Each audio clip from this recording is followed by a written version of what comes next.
So the Kansas City Chiefs have finally made a move for a wide receiver as they have acquired DeAndre Hopkins. I am realizing now that I haven't even looked to see what is going back the other way. I am assuming it's not a lot. That is just kind of my general thought. ESPN sources Chiefs finalizing a trade for DeAndre Hopkins. So it's done, basically. The Titans would receive, a conditional fourth round pick in a trade that is expected to be completed on Wednesday. Do we know what the conditions on the pick are? No, we don't. Okay, so fourth round pick for DeAndre Hopkins. So basically, you are getting him for free. With all due respect to all the lovely fourth round picks out there, the Kansas City Chiefs will, with a smile on their face and a tear in their eye, give up that pick for DeAndre Hopkins. You can question what does DeAndre Hopkins have left, and that is a very valid question. He has been banged up out in Tennessee all season long, and I don't think this was a Devontae Adams, oh my hamstring, oh wow, this crisp New York air has all of a sudden just put my hamstring back together in the most miraculous of ways. It is a miracle and nothing less. I don't think that's it. I think Nuke Hopkins was legitimately banged up, and so to assume that you are getting DeAndre Hopkins from a couple of years ago to go in there and just start stealing the show is not going to be the case. But what he does provide is a little bit more reliability for this passing offense. And with Patrick Mahomes, he tends to be a little bit gunslingery, right? Like he is a few plays here and there and probably a couple less Super Bowl rings away from having the reputation of being a little bit wild and a little bit out of control. And he had that reputation at Texas Tech, and he said that because, we were down, like our defense couldn't stop anything. So I had to make a lot of really aggressive plays and try to do that. This team isn't that. It is the exact opposite. This team doesn't allow anything. And so Mahomes has just done what he has needed to do to pick up those wins. And now with DeAndre Hopkins, you just have something a little bit more reliable so that when it's 3rd and 6, you have Travis Kelce out there, and when he gets all the attention, your next best option isn't, with all due respect, Noah freaking Gray, who was the leading receiver for the Kansas City Chiefs in their win on Sunday against the San Francisco 49ers. So is Nuke going to be back to being one of the top 2 or 3 wide receivers in the National Football League now that he has changed addresses from the Tennessee Titans and Will Levis Island into the penthouse that is Patrick Mahomes Terrace?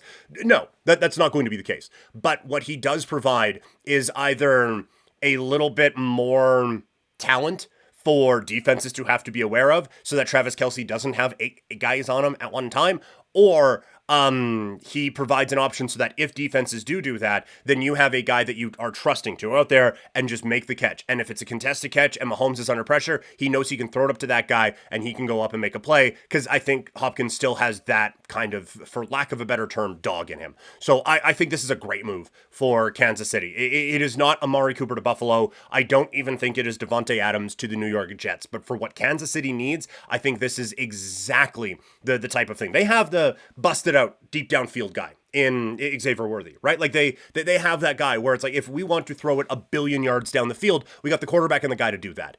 And if you just need like quick possession things up the field, like, you have Travis Kelce for that, but it is nice to have now an intermediate target that defenses do have to keep an eye on. And it just, I think, kind of rounds this offense out and makes it a little bit more complete and gives Patrick Mahomes just anything to work with on the offensive side of the ball. Although knowing Kansas City's luck, Hopkins will probably get hurt in the next 2 to 3 weeks. But like I said, he's already been banged up. For the Titans, it is, I think, more of a signal of the white flag. Although, again, it's not like this team was going to do anything with a stellar offense or anything like that. But Hopkins wasn't a big part of it anyway. So I guess you get a 4th round pick for something that wasn't really affecting your team in any great way. Anyway, like, let's see, what are...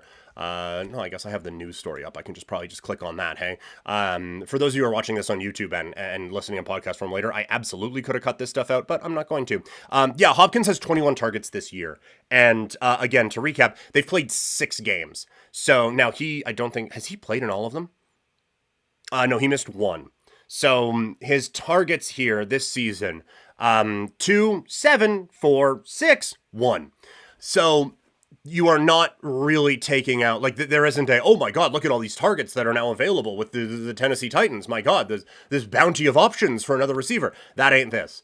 That this is a guy who was brought in to kind of be a veteran and help out this offense, who has been banged up, and an offense that needs a lot more help than I think they thought it did.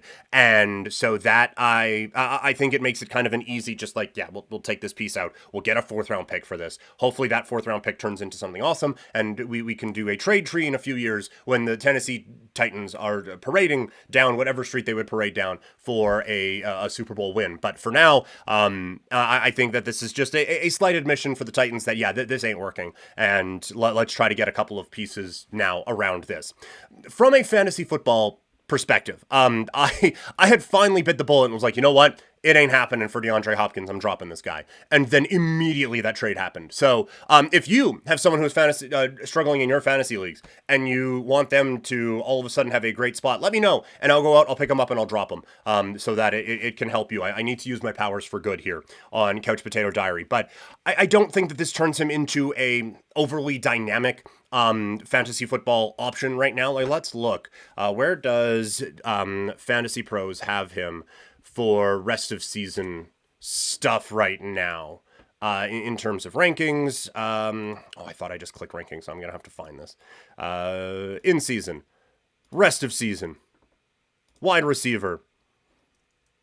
There we go. Okay, and now Hopkins. So right now, Hopkins is ranked 39th by Fantasy Pros. And so I think that they have moved him up 6 spots. Is that what that means? Anyway, not important. So the area that they have him in right now, he is just above Khalil Shakir, Christian Kirk, Christian Watson, Michael Pittman, and Jawan Jennings. I think that is fine. He is below Jordan Addison, Xavier Worthy, Lad McConkey, Jacoby Myers, Darnell Mooney, Jackson Smith and Jigba, Tank Dell, and Puka Nacua for rest of season rankings. And honestly, I think that is kind of where he should be ranked. If you wanted to move him up there a little bit, like leapfrog him over the group of Addison, Worthy, McConkey, Myers, Mooney, I think Mooney would be the cutoff there, just based on how proficient that offense has been out in Atlanta and how many opportunities there have been for Mooney so far. I think that this is a chance to move him up there a little bit, but I don't think this kind of outweighs that situation. Now, I do think that there is an opportunity for kind of aggressive enhancement if you see a game even where it's like, oh, this is working. Then you can kind of move him up into the, I think, DJ Moore, Cooper Kupp, Garrett Wilson territory a little bit fantasy-wise. So I don't think this means you need to go out and try to acquire a DeAndre Hopkins or anything like that. I think, honestly, quite the opposite. If you're a DeAndre Hopkins owner and you've been kind of hanging on, just you had an extra bench spot or whatever, honestly, I think there's an opportunity that you can maybe like, hey, man, he's off with Patrick Mahomes now. You want him? Like, I wasn't really going to use him, but you can have him. I'll just take a running back off your hands. Don't worry about it. It's fine. And I think so. I think honestly that this makes him more a trade away candidate than a trade for candidate. Just try to take advantage of the name identity that is already there to go along with the positive headlines here. And in Tennessee, I don't think this changes anything. Like we said, it's 21 targets in 5 weeks. I don't think all of a sudden now you are going to see some young receiver who we've never heard of step into the limelight. And I don't think this means, oh, wow, more targets for Calvin Ridley to fly over his head. It makes Will Levis or Mason Rudolph even less startable than they were before, and they were basically at 0 going into it. So, yeah, I don't think it changes too much on their side. But